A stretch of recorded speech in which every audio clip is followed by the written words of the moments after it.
That evening, when every gaze in the luxurious room was fixed on Vanessa, my so-called perfect sister, I could only stand quietly in a corner, my trembling hand clutching the worn envelope the lawyer had just handed me. Vanessa was declared the sole heir to the entire $18 million empire. The mansion, the yacht, the supercars, the company shares, everything was listed clearly in the will. Applause of congratulations and murmurs of admiration rose like a cold chorus. And me, the child always treated as an outsider, was left with a dusty envelope so thin that everyone assumed it contained nothing more than a meaningless scrap of paper. As I slipped away, mocking laughter still chased after me. That night, in my cramped apartment, I finally dared to open the envelope. What I discovered inside would not only change my life forever, but also expose the darkest secrets of the Carter family. Have you ever been dismissed by the entire world, only to realize that you were the one holding the real key all along? And before we uncover this secret together, I want to ask, where are you watching this story from, and at what time? Hi, my name is Isabel Carter, and I am 29 years old. When people hear the Carter name, they probably imagine I was born into luxury, cradled in the affection of a wealthy dynasty. But the truth could not be further from that. I am the illegitimate child, the one never wanted, the stain on the legacy of a powerful bloodline. I can still recall my mother's face, Laura Miller, though the memory is faint, fragmented like old reels of film. She died when I was only 3 years old in a car accident. Everyone insisted was just unfortunate. Yet, even as a child, I sensed something sinister behind her death. I remember that night vividly, the adults whispering in hushed tones, Eleanor sitting coldly on the living room sofa, and Richard Carter, my father, silently smoking until dawn without uttering a single word. After my mother's death, I was brought to live in the Carter estate in Rhode Island. To the world, that grand mansion was a symbol of power and luxury, but to me, it felt like a gilded prison. Eleanor, Richard's lawful wife and Vanessa's mother, quickly asserted her control over everything, including my very existence. She never allowed me to call her stepmother. Each time I slipped and said the word, her eyes would narrow, her teeth clenched. "Don't you ever give me that title. You are not my child. You are nothing but a burden." From that moment, I understood that in this house spanning thousands of square feet, I had no rightful place. Vanessa, my half-sister, was the complete opposite. 5 years older than me, she was raised by Eleanor as a little queen. From an early age, Vanessa was enrolled in exclusive ballet classes, horseback riding lessons, and given a Steinway piano placed proudly in the center of the living room. Whenever there was a family photo, Vanessa was always positioned in the center, draped in elegant dresses, while I was forbidden from even approaching the camera. This is the image of the Carter family, not a playground for outsiders. Eleanor would say coldly whenever I lingered at the doorway, watching the picture of a family I could never be part of. My room was never a family member's bedroom, but the maid's quarters in the basement, cramped and dark, with an old wooden bed that creaked every time I turned. While Vanessa had an entire suite of rooms filled with imported toys and custom-made princess dresses from Paris, I was given hand-me-down books and clothes from the household staff. I still remember one winter evening, when the family sat at the long, candlelit dining table. I was forced to eat in the kitchen with the servants simply because Eleanor didn't want the image of the Carter dinner table tainted. I was only 7 years old then, too young to fully understand the weight of that humiliation, only able to swallow my tears along with a bowl of cold, watery soup. What hurt the most was not the lack of material comfort, but the erasure of my existence. My name was never called at family gatherings, never introduced to friends or business partners. To the outside world, Isabel Carter did not exist. Richard, my father, though not as openly hostile as Eleanor, kept his distance. He rarely spoke to me, and every time his eyes fell on me, there was a flicker of something unspoken. Part pity, part fear, and something that almost resembled guilt. But he never stepped beyond that cold, invisible barrier to protect me. Vanessa grew up bathed in absolute favoritism. She was taught from the start that she was the rightful heir, the future of Carter Industries. Every one of her achievements, no matter how minor, was magnified by Eleanor, while mine, no matter how hard I worked, were never acknowledged. I remember once in elementary school I won a statewide science award for a small solar energy project. I brought the certificate home, my heart leaping at the thought that maybe, just maybe, my father would smile. But Eleanor only glanced at it, then tossed the paper into the trash with a bitter remark. Don't delude yourself into thinking a worthless piece of paper can change your place. Vanessa simply stood there smirking, showing off the new shoes Eleanor had just bought her from Milan. That was my childhood full of invisible cuts. I slowly learned to retreat inward, finding small pockets of joy where I could, reading in the abandoned library behind the mansion, sketching on old scraps of paper, and sometimes imagining another life where I wasn't considered the extra. But whenever I returned to reality, Eleanor's cold stare, Vanessa's mocking laugh, and my father's heavy silence reminded me that dream was nothing but a fantasy. By the time I emerged from that shadowed childhood, I knew the only way to survive was to rely on myself. No one in the Carter family gave me a single coin or a helping hand. Everything I would later achieve began with scholarships I earned through relentless effort. I still remember the moment I received my college acceptance letter with a full scholarship. My hands shook as I realized this was my ticket out of that mansion, away from Eleanor's contempt and Vanessa's sneers. On the day I left, no one came to see me off. Eleanor even announced in front of guests, "Finally, that burden has left my house." The words cut like a final knife, but at the same time, they became the very fuel for the vow I made to myself. I would never return in a position of weakness. My college years were a relentless stretch of studying and working without pause. I took shifts at a coffee shop, at the library, and squeezed in small interior design projects for friends to earn extra money. I discovered that I had an instinct for seeing space differently, creating harmony between light, color, and objects. That became the starting point for the path I would later choose. After graduation, I scraped together every dollar, borrowed a little more from a research grant, and rented a tiny room in Brooklyn to start my own interior design company. Back then, the company was just me, an old desk, and a laptop that had seen too many years. But to me, it was everything: a dream of owning my life, free from the Carter family's money or pity. While I was busy with small contracts designing studio apartments, coffee shops, or classrooms for elementary schools on the other side of the world, Vanessa and Eleanor were gracing the covers of society magazines. They were the center of glittering Manhattan parties, where diamond-studded gowns shimmered under chandelier light and expensive French wine glasses clinked in the laughter of the elite. Vanessa was regularly hailed by the press as the perfect heiress, while Eleanor was the powerful advisor behind Carter Industries. They strode confidently through charity galas, posed for photos with top politicians, and shook hands with banking moguls, real estate tycoons, even government officials. Every time I stumbled across their images in newspapers or on television, a strange ache pulsed in my chest, both painful and cold. Once, I had dreamed of being part of that picture. But eventually I realized that world was never meant for me. Richard, my father, was still alive, but the distance between us had never closed. He remained the boss on paper, his name stamped on every major contract, every business headline. But I knew all too well that the true hand steering Carter Industries was not his, but Eleanor's.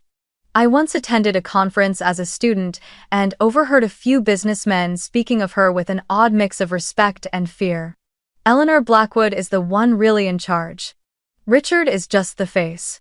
I was 19 at the time, sitting in the back row, and those words carved themselves into my memory. They confirmed what I had felt throughout my childhood. Eleanor was not just the mistress of the house, she was the strategist behind every move of the Carter empire. And me, though I shared the same blood, I remained an outsider. Richard never once called to ask how I was living in New York.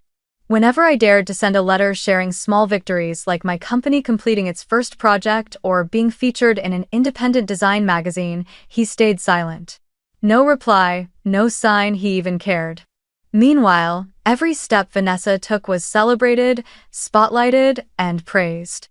He proudly stood beside her at events, publicly presenting her as the heir. As for me, he seemed to deliberately keep his distance, as if my very existence were a risk that could unravel everything. New York City was a different kind of battlefield for me. There were no spotlights, no powerful handshakes, only small contracts and the grind of daily effort. I still remember the first evening I signed a contract on my own to renovate a one-bedroom apartment in Brooklyn. The owners were a young couple, and all they wanted was a space that felt neat and warm. I poured my whole heart into every detail, from the choice of paint colors and lighting to the placement of the furniture. When they looked around the finished apartment, the brightness in their eyes gave me a joy no paycheck could ever buy. That was the moment I realized that the path I had chosen, though modest, carried true meaning. But every night, when I returned to my tiny apartment and glanced at my phone screen lit up with images of Vanessa beaming on a new yacht or Eleanor raising a glass with top political figures, I felt the contrast more sharply than ever. Two worlds coexisted, separate, and I was standing at the edge, looking in. On one side was an empire of dazzling wealth and power.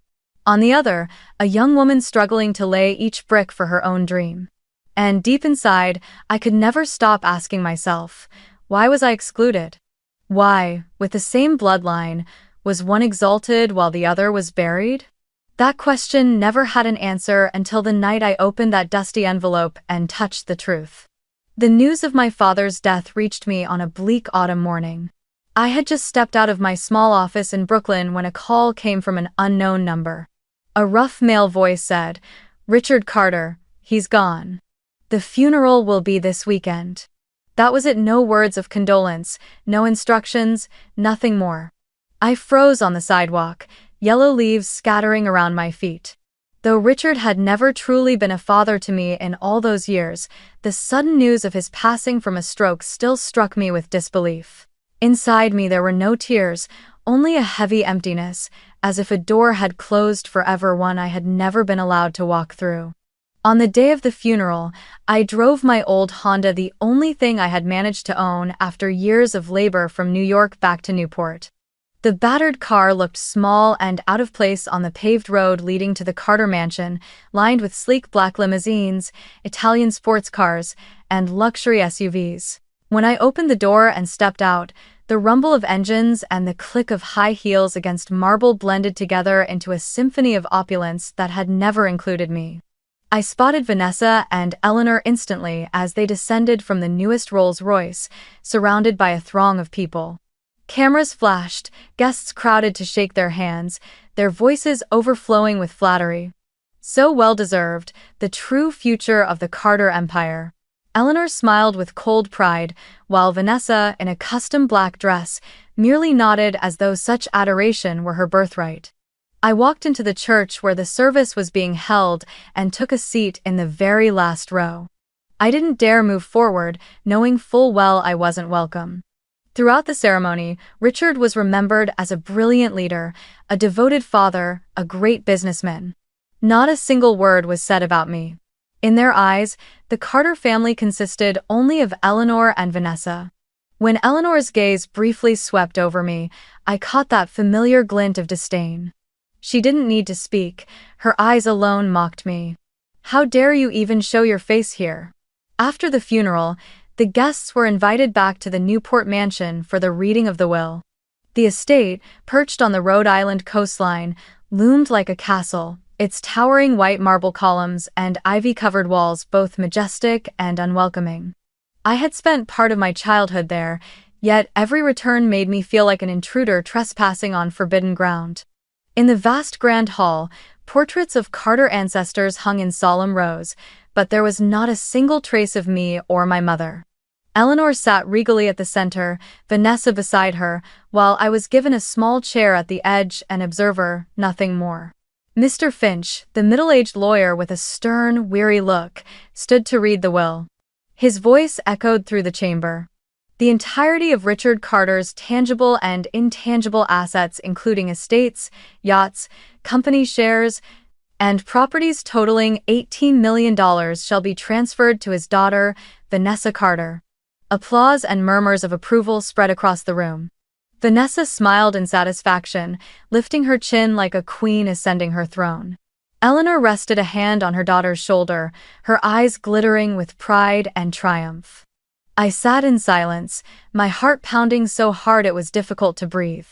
$18 million, a figure beyond anything I could imagine, yet it didn't surprise me. I had expected this outcome, because all my life I had never truly been considered part of the family. But Finch wasn't finished. He turned another page, then paused, his voice lowering. In addition, Richard Carter left a message. The entire room went quiet. Finch read slowly, each word deliberate. Blood defines lineage, but character defines worth. You will receive exactly what you deserve. I felt dozens of eyes fall on me. Finch stepped forward and placed an old envelope into my hands, its edges yellowed as if it had been locked away for years. My fingers trembled as I took it, while a ripple of chuckles spread through the room. Vanessa burst into open laughter. Oh God, a dusty envelope. Isabel, do you really think Father left you anything? It's probably just an old Christmas card. The guests around her broke into laughter as well, some covering their mouths, though their eyes betrayed their ridicule. Eleanor didn't laugh as loudly as her daughter, but she leaned toward me, whispering with venom only I could hear. Exactly where you belong, nothing but dust. I bit down hard on my lip, my hand clutching the envelope so tightly the paper crumpled at the edges. I wanted to fight back, to shout that they could not keep me cast aside forever, but my throat locked. In that grand hall, surrounded by glittering gowns and expensive suits, I was nothing more than a small shadow, humiliated in front of dozens of witnesses. When the reading of the will ended, Vanessa was surrounded by people congratulating her as if she had just been crowned.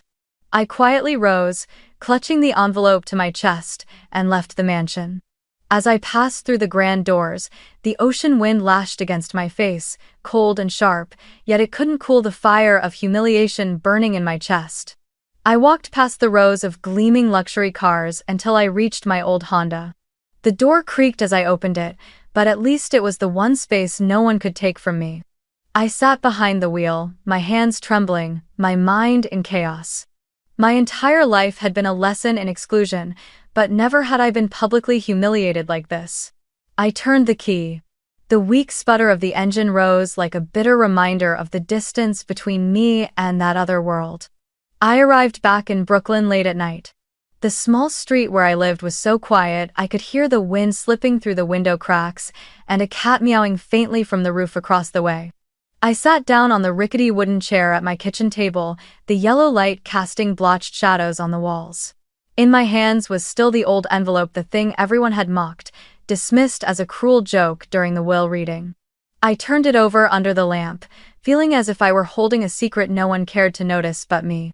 I drew a long breath and gently opened the envelope. Inside was not an old Christmas card, nor some meaningless scrap of paper. There was only a thin sheet typed in terse lines, Zurich Liberty Bank.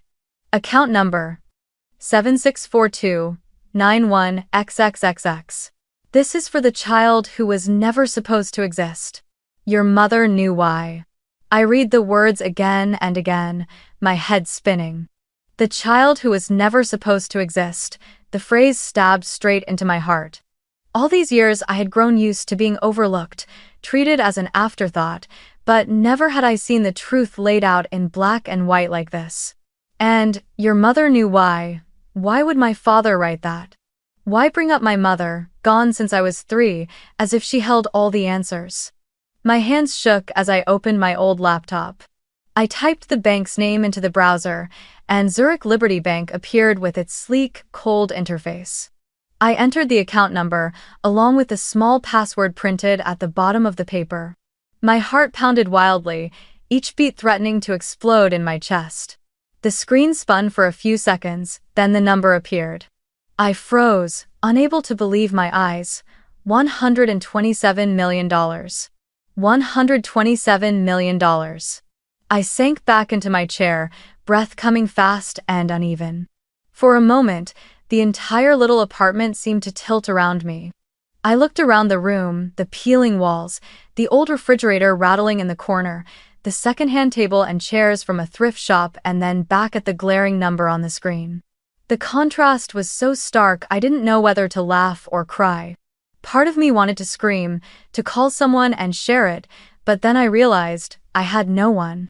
No family member, no close friend near enough for me to tell that I had just discovered a fortune beyond imagination. It was only me, sitting in my small apartment, holding the biggest secret of my life. And, at the same time, a massive question rose inside me. Why had my father left this money to me? And why not to Vanessa, the daughter the whole world assumed to be the rightful heir? If Richard had only wanted me to stay silent, he could have ignored me as he always had. If he wanted to punish Eleanor, he had an entire will to do it publicly. So why this hidden way, leaving me only an old envelope with that haunting message? I wondered if this was just another cruel trick from Eleanor. But no, the typewritten words were too precise, the tone far too personal. This was undoubtedly from Richard. And that sum couldn't be fake. I tried transferring a small amount, exactly $500, into my own personal account. Within seconds, the balance appeared in my US bank, proof that the Zurich account was real. I sat frozen, my hands clutching my head. $127 million. It wasn't a gift. It was a burden, a vast mystery laced with a responsibility I wasn't yet ready to carry. I thought of the message again. Your mother knew why. My mother, Laura Miller, the woman whose memory in my mind lived only in faint scraps, a light trace of perfume, the soft hum of a lullaby, her arms holding me on cold nights. Everything ended when her car plunged down a hill in the accident the Carter family never spoke of again. Now I couldn't stop myself from thinking, was that death tied to this money? And why had my father mentioned my mother when leaving me this secret fortune?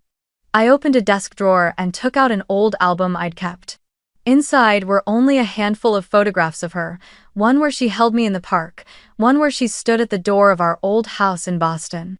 I ran my fingers over her face in the picture and whispered, "Mom, I have to find out the truth. I need to know why Father did this, and why you're the key to all of it." Outside, car horns echoed through the night, and the streetlights cast a dull golden glow across the room. I sat alone, caught between two realities. One Isabel, poor and publicly humiliated at the will reading, and another Isabel who had just discovered she held a fortune capable of changing everything. Between those two versions of myself, the only thread connecting them was the relentless question, why had my father chosen me? That night I hardly slept. The figure $127 million flashed in my mind like a light that refused to go out.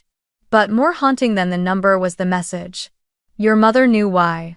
If my mother knew the reason, then everything had to begin with her death. I decided I would go back, search for every trace left behind from the accident that had taken her life when I was only 3 years old. The next morning, I called in to take the day off, pulled on an old coat, and boarded a train to Boston, the place where the accident records were kept. On the way, my heart pounded as if I were stepping into a play whose script had already been written, except I had not yet reached the final act. The administrative building where homicide and accident files were stored was old, the air heavy with the smell of aged paper mixed with rusted metal. I filled out the request form, my hand trembling as I wrote the name. Laura Miller, 1999. The clerk looked at me with a measuring stare before disappearing into the archives. Half an hour later, she returned and laid a thin but weighty file onto the desk. I opened it, the yellowed pages revealing the words, Case No. 11478, Vehicle Accident. The detailed report stated that my mother's car had plunged down a hill on the outskirts, the brakes having completely failed. But what froze me to the core was a red underlined note. Brake line appeared intentionally severed, further investigation recommended, potential homicide. I sat paralyzed, my eyes locked on the words. So from the very beginning, the police had suspected this was no accident. They had been prepared to pursue it as a homicide case, but at the end of the file was a short memorandum. Investigation closed per request of Richard Carter. Cause of death officially listed as accident. I read that line again and again, my mind in turmoil. My father, Richard, the man who had abandoned me my entire life, he was the one who asked for the investigation to be shut down. Why? What was he afraid of? Who was he protecting? I leaned back in the chair and closed my eyes, childhood memories flooding in. I remembered once, as a little girl, I had overheard Eleanor furiously arguing with Richard in the living room. Her voice was sharp, cutting. She must never set foot in this house. Laura is nothing but a stain you foolishly brought into our lives. I will not let her take my place. Back then, I hadn't understood the meaning of those words, only the sight of Eleanor's face, flushed red, her eyes burning with hatred. Now, linking that fragment of memory to the file in my hands, I shuddered at the realization. Eleanor had every motive to want my mother gone. The more I thought, the more the pieces aligned in a terrifying way. Eleanor had always treated me as a burden, a living reminder that Richard had once loved another woman. She had never hidden her contempt for my mother. I remembered the rare family gatherings when, if someone happened to mention Laura's name, Eleanor would immediately change the subject or drop a cruel remark. What's worth saying about someone like that? I would sit in silence, but deep down, I knew she hated my mother more than anyone else ever could. I closed the file, my hands trembling with rage. All these years, my mother's death had not been fate but the result of a conspiracy. And the one who requested the case be closed, my father, was involved. Yet deep down, I felt Richard was not the culprit.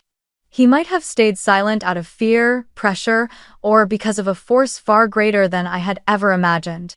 And when I recalled Eleanor's eyes at the funeral, that triumphant gleam as if she still held everything in her grasp, a chill ran down my spine. On the train ride back to New York, I stared out at the rushing scenery, a fierce determination rising inside me. I needed to dig deeper, to uncover why Eleanor wielded such immense power. Power strong enough to force Richard into shutting down a murder case. Since childhood, I had sensed that Eleanor was not merely the wealthy wife behind Richard. She had a way of making people obey, from household staff to Carter Industries business partners. Richard might have been the boss on paper, but I believed the true power had always rested with Eleanor. When I arrived at my apartment, I set the file on the table and stared at the red underlined words. Break line severed. The picture was becoming clear. My mother had been murdered. Richard knew, but chose to conceal it. Eleanor had the motive, the influence, and for years had openly despised my mother. Inside me, a voice grew louder. Eleanor Blackwood knew more than she had ever admitted. She was the key. And if I wanted to uncover the truth, I would have to start by exposing the real woman behind Eleanor, the one who had destroyed my childhood and stolen my mother from me. My phone rang on a gray Monday morning. The caller ID showed an unfamiliar international number, beginning with the code +41. I hesitated for a moment, then answered. On the other end was a deep male voice, precise, with a faint German inflection. Hello, this is Hinrich Ducker, Senior Manager at Zurich Liberty Bank. I need to speak with you, Isabel Carter. At the mention of the bank's name, my heart nearly stopped. That was the very place holding the secret $127 million I had just discovered. I replied softly, trying to keep my composure. Yes, this is me, but how do you know who I am? And how did you get my number? The man paused briefly, then said, Miss Carter, I was entrusted by Mr. Richard Carter. Before his death, he left instructions that once you accessed the account, we were to contact you immediately. There are things he wanted you to know, but could not say while he was alive. His voice carried no hint of deception.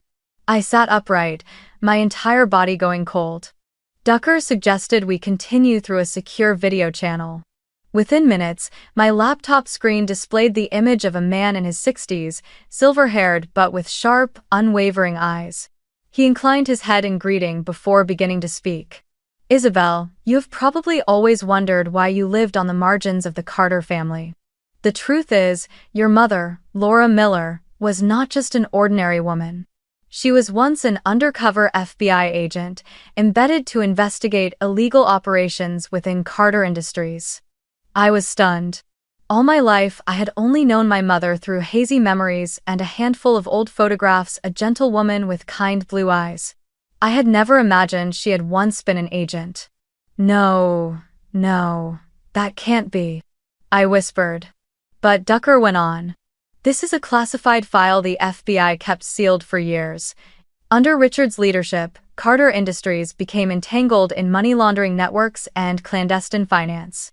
Laura was assigned to infiltrate, to get close to Richard and gather evidence. But everything changed when she truly fell in love with him, and then became pregnant with you.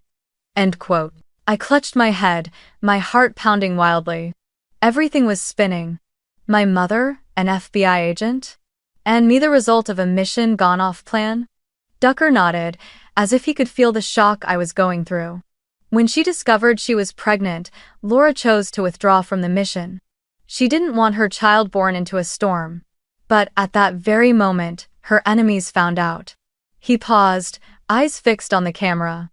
The order to eliminate her did not come from Richard, but from Eleanor Blackwood. The name Eleanor landed like a hammer blow to my chest. I stopped breathing, my palms icy. Ducker continued. Eleanor was not merely Richard's wife. She was the covert leader, the one running the dark financial network behind Carter Industries. Richard was only the legal facade. Eleanor learned Laura was an agent, and when Laura tried to leave, she saw her as a threat. The order was given, remove her. And the accident in 1999 was the result. I listened as if slipping into another realm. All the fragments I had once suspected now clicked perfectly into place: the file about the severed brake line, the memories of Eleanor's jealousy, my father's fearful silence. Everything led to one point. Eleanor. Not just a cruel stepmother, but the woman who had destroyed my mother's life and hidden the truth for decades. And what about Vanessa? I asked, my voice trembling. Ducker's expression grew solemn. Vanessa is Eleanor's biological daughter. She was raised to be the legitimate heir, a shield to maintain Eleanor's grip on power. But in truth, Eleanor is the one pulling the strings. Vanessa is only a pawn, unaware of the full extent of her mother's crimes. I sat in silence as tears streamed down my face. For so many years I had blamed Richard for his coldness, for abandoning me. Now I understood he had lived under constant fear. He knew the truth about Eleanor, knew she had killed Laura, but if he dared to defy her, my life would have been in danger. Perhaps that was why he kept his distance, to protect me from the gaze of the murderer disguised as a high society lady. Ducker sent over another digital file. Records, financial documents, and photographs linking Eleanor directly to global money laundering operations. Richard secretly transferred these to me. He wanted you, when you were strong enough, to learn the truth and choose your own path. The $127 million are not tainted funds. They're a trust Laura and Richard created to protect you, to give you freedom, even while Eleanor controlled everything else. I stared at the screen in shock. My world had turned upside down. Grief and fury surged through me all at once. Eleanor Blackwood, the woman who had stolen my mother, destroyed my childhood, and built a sanctified facade around the Carter Empire, was now revealed as the mastermind of crime. The call ended, but I remained frozen before the dark screen. My breath came in sharp bursts, my heart hammering with each beat. I knew that from this moment on, there was no way back. I was holding in my hands the key to unlock the darkest secrets of all. And I swore to myself I would not allow my mother's death to be buried one more day. I had thought I would hate Richard Carter forever, the father who only watched from a distance, letting me grow up in loneliness and humiliation. But after the call from Zurich, the layers of the veil began to lift. I realized the distance he built between us was not entirely indifference or contempt, but a wall of protection he had been forced to erect to shield me from Eleanor's darkness. I returned to the file Ducker had sent, reading and rereading every page. There were internal FBI memos, anonymous letters sent from untraceable addresses, all bearing the same electronic signature matching Richard's. In them, he provided information about suspicious Carter Industries transactions, vast sums funneled into tax havens. He never appeared as the whistleblower himself, but the repeated phrase, internal source, said everything. Richard was both the man steering the empire and the secret betrayer in the shadows, living with two faces every day. I reeled back into memories of my childhood. The long dinners where he sat at the head of the table, rigid, eyes always avoiding mine. I had once believed that look held shame, that I was the illegitimate child. But now I understood. Perhaps every time he looked at me, he feared Eleanor would notice some flicker of affection he still held for me. He chose silence and coldness because if he showed closeness, Eleanor would immediately suspect. In that ruthless game of power, I had unknowingly become his most dangerous vulnerability. Ducker's files also mentioned a special fund, one that began in 1998, right after Laura became pregnant with me. The first transfers came from an unknown source, but after that Richard added to it steadily. The cold numbers in the account ledger suddenly felt heavy. They weren't just figures, they were evidence of a father's fear and determination. He had known Eleanor could strike at any time, and that money was the only insurance for my survival. I trembled as memories returned of being left alone in the maid's room, of eating with the staff in the kitchen while Vanessa shone at the dining table. Back then, all I had felt was shame and pain. But now I understood every distance, every invisibility he imposed on me had been a layer of disguise. Eleanor would never allow anyone to threaten her position or her daughters. If I had been publicly acknowledged, if Richard had openly protected me, perhaps I would not be alive to tell this story now. But the truth did not erase the ache. I still felt a knot in my throat when I remembered the years I had begged silently for a hug, a word of praise, and received only a cold, distant glance. I whispered to myself, "Father, why didn't you believe I was strong enough to know the truth? Why did you let me endure it all alone?" The question drifted into the night, unanswered, leaving only the sound of wind slipping through the window of my small apartment. Among the papers lay one final note, Richard's signature clear at the bottom. "If my daughter finds this, tell her that I have always seen Laura in her." I kept my distance not because I did not love her, but because I loved her too much. Eleanor would never spare her if she knew I still cared. The only way to protect her was to let her believe she was only a shadow. I read those lines over and over until tears blurred the ink. All those years of hatred, all those years wondering if I was worth anything, everything boiled down to one bitter truth. He loved me, but that love had been chained by fear of Eleanor. Looking back, I saw Richard like a bird trapped in a gilded cage, brilliant on the outside, but full of invisible wounds within. He had lived his whole life compromising, maintaining enough power to avoid being cast aside, while secretly feeding fragments of evidence to the FBI, hoping one day the truth would emerge. But he had not been brave enough to break the chains himself. All he could do was leave it for me, the child he had once deliberately pushed out of the light, but to whom he had secretly entrusted the future of the truth. I sat alone in my cramped Brooklyn apartment, the thick FBI file spread before me, the laptop screen still glowing with the figure $127 million. Never in my life had I felt so starkly caught between two worlds. On one side, that vast sum promised a life I had never dared dream of. A seaside mansion, trips around the world, doors opening with a single click. On the other side, pages steeped in blood, Ducker's voice echoing in my mind. Laura Miller was murdered on the orders of Eleanor Blackwood. And I knew my mother, the gentle woman I remembered only through a few faded images, deserved more than any fortune ever could. Vanessa's image filled my mind, her elegant black dress at the funeral, her self-satisfied smile as she accepted an empire worth $18 million. I had once envied her, once hated her because I was never allowed to stand in the light. But now, with the truth revealed, I no longer saw a perfect sister. I saw a puppet. Vanessa was nothing more than a flower Eleanor had placed on the altar of power, a cover to hide the bloodstained lineage and the hands that had killed my mother. That empire was not an inheritance, it was evidence of a crime. And if I chose silence, I would be helping Eleanor keep her grip on everything. Two paths appeared before me. The first, I could stay silent, keep the $127 million, disappear from Eleanor's sight, and live a comfortable life anywhere in the world. Switzerland, Italy. Even a small house on the California coast.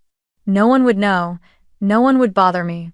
I could start over, leave the past behind. The second, I could step into the light, reveal the entire truth, hand the files to the FBI, and force Eleanor and even Vanessa to face justice. But that path meant putting myself in danger. Eleanor was not someone who sat still. She had money, connections, and an entire criminal network behind her. I asked myself, which path would my mother want me to choose? If she were alive, would Laura want me safe, or would she want me to finish the mission she never could? I opened the only photo I still had of her standing in front of our old Boston house, holding me as a little girl.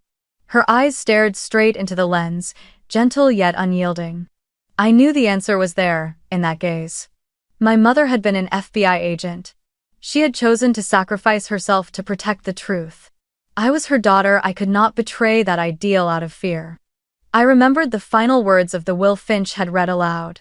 Blood defines lineage, but character defines worth. You will receive exactly what you deserve. At the time, I had thought it was nothing more than a bitter, cutting phrase. But now I understood. Richard knew I would have a choice, and what I deserved was not to live quietly off money, but to face the truth and decide with my own character. I stood up and began pacing the small room. Fear crept in. If I failed, Eleanor could have me eliminated the way she had my mother. But at the same time, a fire flared inside me. I had spent my whole life in the shadows, branded the child nobody wanted, mocked and discarded. This was the first time I had the chance to turn the board, and I swore I would not waste it. I reopened my laptop and typed an encrypted email to Ducker. I choose justice. Tell me the next step. My fingers trembled as I hit send, but immediately afterward a strange calm washed over me. I knew this path would be full of danger, but at least I was no longer the invisible child in the maid's room. I was Isabel Carter, daughter of Laura Miller. And I would not let my mother's death remain buried another day. I closed the laptop and stepped out onto the balcony. The New York night lay beneath me, neon lights glowing, traffic humming, the scent of gasoline carried in the wind. I drew a deep breath. For the first time in years, I felt my body trembling, not from fear, but from strength rising inside me. From this moment on, my life would no longer be dictated by Eleanor or Vanessa. The choice was mine, and I had chosen justice. From the moment I sent the email to Ducker, I knew I had stepped onto a road with no way back. In the days that followed, I lived strung tight as a wire. I locked every door, checked the security cameras multiple times, and always carried a can of pepper spray in my bag. But fear no longer paralyzed me the way it once had. It had become fuel, a reminder that I was moving closer to the truth Eleanor had tried to bury for more than 2 decades. The first thing I did was separate a portion of the assets from Eleanor's shadow. That night I logged into the Zurich account, my hand shaking as I entered the amount, $10 million. I transferred it into a private account in my name at a U.S. bank, an account Ducker had securely set up. When the transaction completed, I let out a breath. That was my safety net. If everything collapsed, at least I had a future to hold on to. But the remaining sum, $117 million, I left untouched. It was not for me. It was evidence, my mother's legacy, the blade I was about to drive straight into the heart of the empire Eleanor had built. I spent the entire week organizing the documents Ducker had sent. Hundreds of pages of financial reports, transaction invoices, internal memoranda, and scattered testimonies from anonymous sources. I numbered everything, arranged it, and finally compressed it into an encrypted digital dossier. I knew I could not defeat Eleanor alone. She had a network, and I was just one person. So I sent the entire file to a confidential FBI address Ducker provided.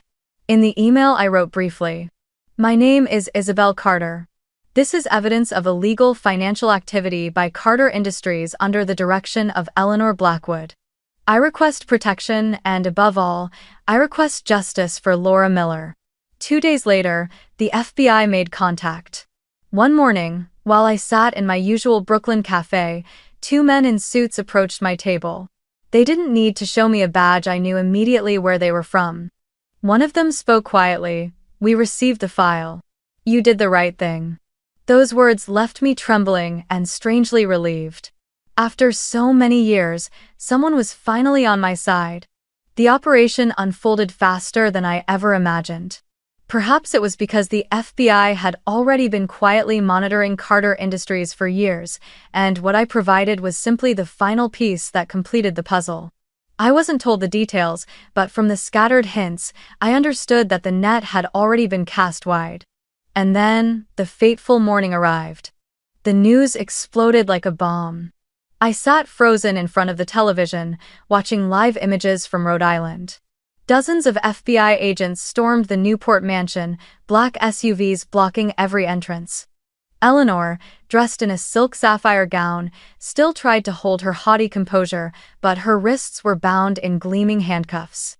Vanessa screamed hysterically, her face twisted in fear, as she was dragged out the front gates under the flashing cameras of dozens of reporters.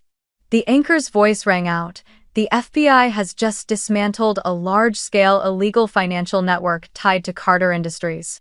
This is considered the biggest organized crime case in years." My throat tightened. All my life I had dreamed of this moment, the moment Eleanor would bow her head, the moment Vanessa's arrogance would finally crumble. Yet, when it truly happened, I didn't feel wild triumph. Instead, a deep sadness washed over me. Because behind the flashing cameras, behind the shouting and the click of handcuffs, I saw the shadow of my mother, the woman who had died in silence so that justice could finally be named today. The news spread across every headline. Carter Empire collapses, high society queen exposed as criminal mastermind. Arrest shakes business elite. Articles detailed how the FBI froze all assets. The Newport mansion, the luxury yachts, the collection of supercars all seized. Even the $18 million Vanessa had inherited from the will was immediately frozen. The glamorous images of Eleanor and Vanessa, once seated in the front row of galas, were now replaced by photographs of them in orange prison jumpsuits, handcuffed, heads bowed before the court. I sat alone in my apartment, watching the broadcast, my breath coming fast and shallow. I had done what my father had never dared to do. I had dragged Eleanor into the light, shattered the flawless mask she had worn to rule over everything. But at what cost? I knew that somewhere out there, those still loyal to her might be seething, might be plotting revenge. I had no illusion that the danger was over. Yet, for the first time in my life, I felt my mother was no longer forgotten. After everything, I left New York on a quiet winter night. The glowing streets, the familiar car horns, I knew I would miss them, but I also understood they were bound to shadows and painful memories. I needed a new beginning, a place where I could breathe freely without being haunted by the name Carter. And so, I chose Switzerland, the land my mother had once dreamed of, where still waters reflected snow-capped mountains, where my parents' secret had once been safeguarded inside a bank account. Life began, simply. I rented a small apartment overlooking Lake Geneva. By day, I worked alongside young local architects, taking on modest interior design projects. By night, I walked along the lake, letting the cold wind sting my face and remind me that I was still alive, still free to choose how I lived. But I refused to let my life be only for myself. From the weight of loss, I understood the pain of children robbed of their parents by crime. I decided to create a foundation, named the Laura Foundation, in my mother's memory. It would support children who had lost parents to violence, scholarships, safe housing, and above all, arms ready to hold them, the very thing I had once longed for but never received. I used part of the profits from my work and my private investments to run the Laura Foundation. But I never touched the $127 million, even though it remained in the Zurich account. As the years passed, the number grew steadily with interest and safe investments managed by Ducker. One day, I looked at the screen and saw it had surpassed 200 million USD. I laughed, a sound both relieved and bitter. I had never needed that money to prove my worth. I only needed to know it existed, as proof that my parents, in their own way, had tried to protect me even when they were gone. Each year, like a ritual, Hinrich Ducker would call. His face grew older, but his eyes remained sharp. "Miss Isabel," he asked, "do you want to claim the entire sum now? It is yours, legally, and every restriction has expired." I smiled and shook my head. "I already have enough, Mr. Ducker. I have a home, a job I love, and a foundation that carries my mother's name. That's all I need." He looked at me for a long moment, then nodded, as if he understood that my real strength was not in the number on the bank screen, but in my ability to choose not to be ruled by it. From time to time, the media still mentioned the fall of Carter Industries as a landmark in the fight against financial crime. My name rarely appeared, and I wanted it that way. I didn't need glory, I only wanted quiet peace. Eleanor Blackwood and Vanessa had become names tied forever to disgrace, imprisoned, their wealth stripped away. But I chose a different path, not more revenge, but healing. I would never forget that my mother had fallen for the truth, and I knew the best way to honor her was not to live in hatred, but to use freedom to create meaning. One summer afternoon, I sat by the lakeshore with a group of children from the Laura Foundation, listening to their laughter as they played tag. A little blonde girl, no more than 7, suddenly hugged me tightly and whispered, "Thank you for giving me a family." I was choked with emotion as I held her close. In that moment, I realized the greatest inheritance was not the money my parents left behind, but the ability to turn my pain into light for others. And so, my story closes with a simple truth that took me a lifetime to learn. The real inheritance is not the wealth parents leave behind, but the freedom to choose how you live. I am no longer the child nobody wanted. I am no longer invisible. I am Isabel Carter, the daughter of Laura Miller, and I have rewritten my own destiny. The final scene I want to keep in my memory. A quiet evening by Lake Geneva. The sky fades into a soft violet, the breeze rippling gently across the water. I walk along the shore, letting the chill brush through my hair, and whisper, "Mom, I did it. And I am free."